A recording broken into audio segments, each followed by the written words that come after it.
శివం వ్యాధు శ్రీ గురుభ్యో నమః. జ్యోతిష్యంలో మనం ఇప్పుడు చూసుకుంటుంటే ఈ శనీశ్వరుడి గ్రహం ఏదైతే ఉందో కుంభరాశిలో ఉన్నప్పటికీ రెట్రోగ్రేషన్లో ఉన్నాడు.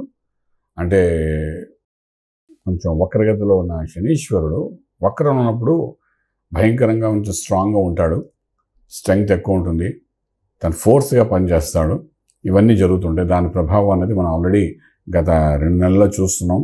కుంభరాశి వారు కానీ మకరం వాళ్ళు కానీ పనులు అవ్వక చాలా ఇబ్బంది పడ్డాం. రకరకాలుగా మనం దాని యొక్క ప్రభావం చూస్తున్నాం. ఇప్పుడు ఈ నెల అంటే నవంబర్ 28 నుండి వక్ర త్యాగం అయిపోతుంది శనీశ్వరుడు. అప్పుడు నార్మల్ మోషన్లోకి వస్తారు. నార్మల్ మోషన్లోకి వచ్చి మన మీనరాశిలో ఉండినప్పటికీ కూడా మళ్ళీ ముందుకు ప్రయాణం చేస్తాడు. ముందుకు ప్రయాణం చేయడం అంటే ఇంక నెక్స్ట్ లెవెల్కి వెళ్ళడం అనమాట. సో అలా నార్మల్ మోషన్లోకి వచ్చినప్పుడు, ఇది అయిన తర్వాత వచ్చినప్పుడు దాని యొక్క ప్రభావం అనేది మనకు 12 రాశుల మీద ఏ విధంగా ఉంటుంది. అదో విశేషంగా మొట్టమొదట మేషరాశి వారికి, మిథున రాశి వారికి, వృషభ రాశి వారికి, ఈ ముగ్గురికి ఎలా ఉంటున్న విషయాన్ని ఇప్పుడు తెలుసుకోవడం ప్రయత్నం చేద్దాం. మొట్టమొదటిగా ఈ మేషరాశి వారికి ఈ రెట్రోగ్రేషన్లో ఉండి మళ్ళీ వెనక్కి తిరిగి రావడం అనేది ఒక రకంగా చెప్పాలంటే, యాక్చువల్లీ శనీశ్వరుడు రెట్రోగ్రేషన్లో మధ్యలో వెళ్ళడము, ఏళ్ళ నడిచిన మొదలైన తర్వాత మళ్ళీ వెనక్కి వెళ్ళడం వచ్చిన రిలీఫ్గా ఉంటే మేషరాశి వారికి, మళ్ళీ వచ్చిన తర్వాత వచ్చినట్టుగా చిన్న క్లారిటీ ఇవ్వడానికి చేసే ప్రయత్నాల్లో కొన్ని పనులు స్టకప్ చేయడానికి అవకాశం ఉంటుంది. ఏమిటి ఆ పనులు అంటే, ఫైనాన్షియల్ ఆస్పెక్ట్స్లో తీసుకున్నప్పుడు బ్యాంకింగ్ సెక్టర్లో కానీ, లోన్స్ ప్రాసెస్ చేసేదే కానీ, లీగల్ ఇష్యూస్లో కానీ, అదేవిధంగా గవర్నమెంట్తో కాంట్రాక్ట్స్ ఉండి ఆ పనులు చేస్తుంటే ఆ కాంట్రాక్ట్స్ వర్క్స్లో కానీ, దాని పేమెంట్స్ విషయంలో కానీ, వీటన్నిటిని కొంచెం టైట్ చేసి మళ్ళీ రిలీజ్ చేయడం ప్రయత్నం చేస్తాడు వాడు. అంటే ఏంటంటే వాడు బయటకు వెళ్ళినప్పుడు రెట్రోగ్రేషన్ ఉన్నప్పుడు కొంచెం రిలీఫ్ అయినా ఇప్పుడు మళ్ళీ టైట్ చేయడం, అలాగే కొంచెం ప్యానిక్ చేసి మళ్ళీ రిలీజ్ చేయడము, ఇవన్నీ జరిగే అవకాశం ఉంటుంది. సో కొంచెం అటువంటి క్రియల్లో ఉన్నవాళ్ళు ఎవరైనా ఉంటే మాత్రం కొంచెం జాగ్రత్త పడాలి.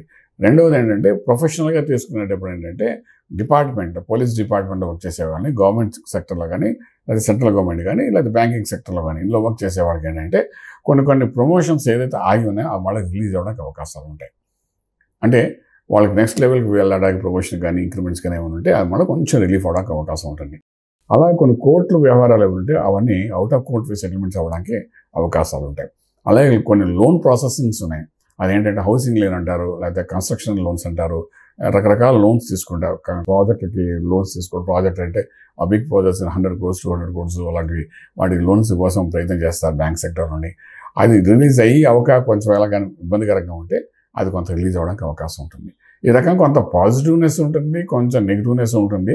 ఓవరాల్గా తీసుకుంటే శని నార్మల్ మోషన్ రావడం అనేది మేషరాశి వరకు ఒక మంచి జరుగుతుంది.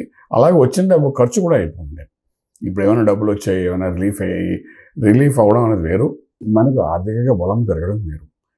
ఒక శాంక్షన్ లెటర్ వచ్చిందనుకోండి, మనకు చాలా రిలీఫ్గా ఉంటుంది. శాంక్షన్ లెటర్ వచ్చినంత మాత్రాన మనం ఏమైనా గొప్పవాళ్ళు అయిపోయినట్టు కాదు. బ్యాంక్ శాంక్షన్ లెటర్ వచ్చింది, ఆ డబ్బులు వస్తే అది దేనికో వాడేస్తాం. హౌసింగ్ లోన్ గానో లేకపోతే కన్స్ట్రక్షన్గా వాడేస్తాం. మన చేతిలో మాత్రం పెద్దగా ఉండదు. సో ఇది రావడం వల్ల చిన్న చేంజెస్ తప్ప, ఆ చేంజ్ వల్ల మానసికంగా కొంత రిలీఫ్ అవుతాం తప్ప మనకు ఆర్థికంగా బలోపేతం అయితే జరగదు. అంచేత మేషరాశి వారికి చెప్పాలనుకుంది అంటే, ఈ వచ్చిన రిలీఫ్ని ఎంజాయ్ చేయడం ప్రయత్నం చేయండి. తర్వాత ఆంజనేయ స్వామికి విశేషంగా ఆరాధన చేయడం ప్రయత్నం చేయండి. సో దట్ మనం అనుకున్న లోన్స్ కానీ, అనుకున్న పేపర్ రిలీఫ్ కానీ, అనుకున్న ప్రమోషన్ కానీ, ఇవన్నీ ఏంటంటే ఎటువంటి ఇబ్బంది లేకుండా సునాయాసంగా ఈ పని మొదలయ్యేటట్టుగా ఉంటుంది. ఎందుకంటే అక్కడే ఇంకా ఉంటాడు శనీశ్వరుడు, అక్కడ ఇంకా ఏడాది ఉంటాడు కాబట్టి ఆ సమయంలో మనకి ఇబ్బంది లేకుండా ఉండడానికి ఆంజనేయ స్వామికి ఆరాధన చేసుకుంటూ ముందుకెళ్ళండి. డెఫినెట్గా రాజమార్గంలో రాజ్యోగం కలుగుతుంది. అలాగే వృషభానికి మళ్ళీ వెనక్కి తిరిగి రావడం, ఎప్పుడో మన ప్రాఫిట్ వస్తానని ఇప్పుడు ప్రాఫిట్ రావడం మొదలు పెడతాం. అంటే నా ఉద్దేశం ఏంటంటే, ఒక పని చేస్తాం, ఆ పని కంప్లీట్ అవుతాం, కొంత ప్రాఫిట్ ఎక్స్పెక్ట్ చేస్తాం. ఎవరైనా అంతే, వ్యాపారాన్న, వ్యవహారాన్న, ఉద్యోగం ఏదైనా ఏదో ఒక ప్రాఫిట్ ఎక్స్పెక్ట్ చేస్తారు. మనిషి అనే వాళ్ళకి ఏంటంటే వచ్చే జీతం కంటే సైడ్ ఇన్కమ్ ఏమైనా వస్తే బాగున్నా అనే ఒక ఆలోచనలో హ్యాపీగా ఉంటుంది వాళ్ళకి. అంటే అలాగే కొనుక్కుంటే, అలాగే చూడండి, మనం తోటలోకి వెళ్తే పండు దొంగతనంగా కోసుకుని తింటే ఆనందంగా ఉంటుందంటారు. అంటే కొంటాం కానీ అలా కోసుకుని తిన్నాము ఒక ఆనందం ఉంది అంటాం. అలా ఏంటంటే ఇవన్నీ ఎలా ఉంటే ఎడిషనల్ ఇన్కమ్స్కి సంబంధించిన ప్రాఫిట్స్ ఏవైతే ఉన్నాయో అవన్నీ మనకు వృషభ రాశికి బాగా కనబడతాయి. It's a good sign. అంటే ఒకవేళ ఏదైనా పని చేసి దాని ప్రాఫిట్ రాలేదు, దాని కమిషన్ రాలేదు, దాని బెనిఫిట్ రాలేదు అనుకుంటే అవన్నీ ఇప్పుడు సంపూర్ణంగా వచ్చే అవకాశాలు అయితే వృషభానికి కనబడుతున్నాయి. వృషభానికి 110% ప్రాఫిట్ అవుతుంది తప్ప నష్టం అయితే జరగదు. అలాగే మనం మిథునానికి వెళ్ళేటప్పుడు, మిథునంలోకి వెళ్ళినప్పుడు అంటే వాళ్ళకి రాజ్యంలో నార్మల్ పొజిషన్కి వస్తుంది. అంచేత వాళ్ళ ఉద్యోగం రెట్రోగ్రేషన్ స్ట్రాంగ్గా మన ఏంటంటే ఉన్న ప్లేస్లోనే స్ట్రాంగ్గా ప్రెషర్స్ ఇచ్చి మానసిక ఒత్తిడి ఇచ్చే ఆ ప్రయత్నంలో శనీశ్వరుడు ఉంటే ఇప్పుడు ఆ ఒత్తిడిని రిలీఫ్ చేసేస్తారు.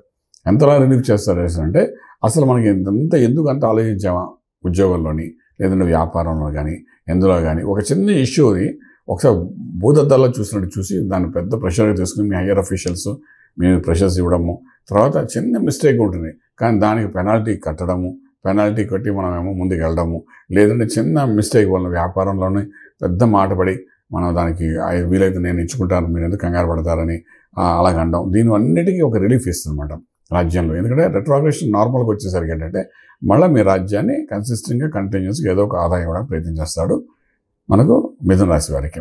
అంటే ఇక్కడ కూడా మీరు ఏంటంటే మిథున రాశి వారు మళ్ళీ మీరు ఆంజనేయ స్వామికి ఆరాధించడం చాలా ప్రాశస్యం వహిస్తుంది.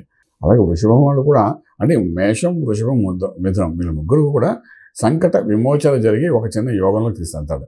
యోగం ఎంతవరకు మనకు సమంజసమై మనకు లాభంగా ఉంటుందా అంటే యోగం వచ్చింది దాని బెనిఫిట్ అది ఇచ్చేసుకుని వెళ్ళిపోయింది అన్నట్టుగా ఉంటుంది తప్ప ఎవరికి మేషానికి అలాగే వృషభానికి యోగంలో ప్రాఫిట్ కనబడుతుంది, మిథునానికి యోగంలో ఉద్యోగంలో ఉన్న ప్రెషర్ రిలీఫ్ అయ్యి సక్సెస్ఫుల్గా ముందుకెళ్తారు. కాబట్టి వీటన్నిటికీ కూడా ఆంజనేయ స్వామికి ఆరాధన చేసుకుంటూ ఈ 3 రాశుల వాళ్ళు గడపడానికి ప్రయత్నం చేయగలిగితే ఇనిషియల్ స్టేజ్లో ఒక 1 month డెఫినెట్గా వాళ్ళు హ్యాపీనెస్ ఉంటారు, రాజమార్గంలో రాజ్యం పొందగలుగుతారు.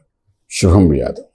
పూర్తి వివరాలకు సంప్రదించండి శ్రీ వేదమాత గాయత్రి జ్యోతిష్యాలయం, బ్రహ్మశ్రీ మంతా సూర్యనారాయణ శర్మ గారు, Srinilayam, first floor, 101, Sai Vaibhav layout, Chitrapuri colony పక్కన, కాజాగూడ, హైదరాబాద్ 500008. సంప్రదించవలసిన ఫోన్ నంబర్ 8855559147, 8855559148, 9849996644.